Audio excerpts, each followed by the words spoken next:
चलिए समझते हैं महाभारत के उस दौर को जब कुरुक्षेत्र का महायुद्ध अभी हुआ नहीं था, लेकिन उसकी जमीन तैयार हो रही थी। हर एक राजनीतिक चाल, हर एक शब्द एक बहुत बड़े विनाश की नींव रख रहा था। और इस पूरी कहानी की धुरी वो शकुनी के इन शब्दों में छुपी है। राजनीति एक ऐसा खेल है, एक ऐसा व्यापार जहां एक भी गलत कदम हार की वजह बन सकता है। देखे, उस वक्त कहानी के केंद्र में एक राजनीतिक तराजू था, एक तुला, और इसी तराजू पर हस्तिनापुर का पूरा भविष्य टिका हुआ था। लेकिन इसका संतुलन बहुत ही नाजुक दौर से गुजर रहा था।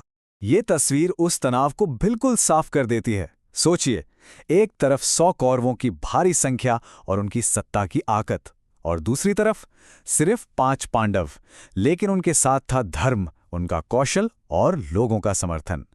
तो फिलहाल के लिए तो तराजू संतुलित दिख रहा था, पर यह संतुलन हमेशा के लिए नहीं रहने वाला था। तो फिर इस संतुलन को तोड़ने का तरीका क्या था? जवाब था दिग्विजय यात्रा। यह कोई आम सैन्य अभियान नहीं था, नहीं, ये एक राजनीतिक घोषणा थी। ये साबित करने का तरीका था कि सिंहासन का असली वारिस कौन है और किसके पास पूरे आर्यावर्त पर राज करने की शक्ति है। और इस पूरी की पूरी योजना के पीछे जो दिमाग था, वो था शकुनी का, जिसका राजनीतिक दर्शन जितना सरल था उतना ही क्रूर भी। शकुनी की सोच, उसकी राजनीति बिल्कुल साफ थी। या तो अपनी ताकत इतनी बढ़ा लो कि पलड़ा तुम्हारी तरफ झुक जाए, या फिर अगर वो मुमकिन नहीं तो बस अपने दुश्मन को ही कमजोर कर दो। उसके लिए ये एक ऐसा खेल था जहां पांडवों की हर एक हार कौरवों की सीधी सीधी जीत थी। तो शकुनी का सबसे बड़ा निशाना कौन था? पांडव? नहीं, उसका असली निशाना थे वासुदेव कृष्ण। शकुनी ये बात बहुत अच्छी तरह जानता था कि कृष्ण सिर्फ एक व्यक्ति नहीं है, वो एक ऐसी शक्ति है जिनके रहते पांडवों को हराना लगभग नामुमकिन है। अगर कृष्ण को इस पूरे समीकरण से हटा दिया जाए तो पांडवों का पलड़ा अपने आप हल्का हो जाएगा। लेकिन इस राजनीतिक खेल में एक और बहुत अहम खिलाड़ी था, योद्धा कर्ण। और उसके लिए ये दिग्विजय यात्रा राजनीति से कहीं ज्यादा बड़ी चीज थी। ये कर्ण के अपने शब्द हैं जो हमें बताते हैं कि वो असल में क्या चाहता था। वो सिर्फ राज्य जीतना नहीं चाहता था, नहीं, वो एक ऐसे समाज की नींव रखना चाहता था जहां किसी की पहचान उसके जन्म से नहीं बल्कि उसके कर्म से हो। तो यहां हमें 2 बिल्कुल अलग अलग मकसद साफ दिखाई देते हैं। एक तरफ कर्ण जो एक सामाजिक बदलाव लाना चाहता था, एक ऐसा भारत बनाना चाहता था जहां किसी और को उसके जैसा अन्याय ना सहना पड़े, और दूसरी तरफ शकुनी जिसके लिए ये सब सिर्फ सत्ता पर कब्जा करने का एक तरीका था। इस दिग्विजय यात्रा का जो पहला और सबसे अहम पड़ाव था वो था पांचाल राज्य। अब सवाल ये उठता है कि कौरवों ने इतने शक्तिशाली राज्य को ही सबसे पहले क्यों चुना? ये कोई अचानक लिया गया फैसला नहीं था, बल्कि एक बहुत सोची समझी चाल थी।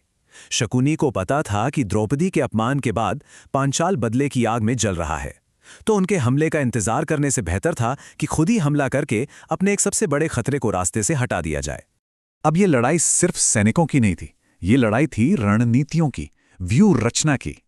पांचाल की सेना ने बनाया शेषनाग व्यूह, मतलब एक विशालकाय सर्प की संरचना, और इसके जवाब में कौरवों ने बनाया गरुड़ व्यूह, वो पौराणिक पक्षी जो सांपों का शिकार करता है। मतलब युद्ध के मैदान पर एक घातक शतरंज की बिसात बिछ चुकी थी। लेकिन कौरव सेना एक चीज के लिए बिल्कुल तैयार नहीं थी। उन्हें अंदाजा भी नहीं था कि पांचाल के पास एक गुप्त हथियार था, एक ऐसा रहस्यमयी योद्धा जिसके बारे में किसी ने सोचा भी नहीं था। कौन था ये? उसे कहते थे मायावी योद्धा, एक साये की तरह जो काले कपड़ों में रहता था, जिसका चेहरा आज तक किसी ने नहीं देखा था, और जिसका नाम सुनते ही दुश्मन सेना का हौसला पस्त हो जाता था। वो अकेले ही लड़ाई का रुख बदलने की ताकत रखता था। और जैसे जैसे ये लड़ाई आगे बढ़ती है, एक बात साफ होती जाती है कि ये सिर्फ एक विजय यात्रा नहीं है, नहीं, ये एक बहुत बड़े और विनाशकारी संघर्ष की शुरुआत है। एक ऐसा महायुद्ध जो पूरे आर्यावर्त को अपनी चपेट में लेने वाला था। मतलब पांचाल पर यह हमला वो पहला कदम था, जिसके बाद पीछे हटने का कोई रास्ता नहीं बचा था। ये वो चिंगारी थी जिसने कुरुक्षेत्र के महायुद्ध की आग को भड़का दिया।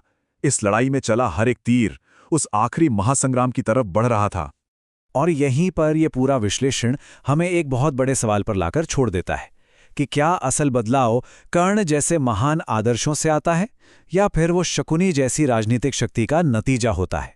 ये एक ऐसा सवाल है जिसका जवाब शायद आज भी उतना ही जरूरी है।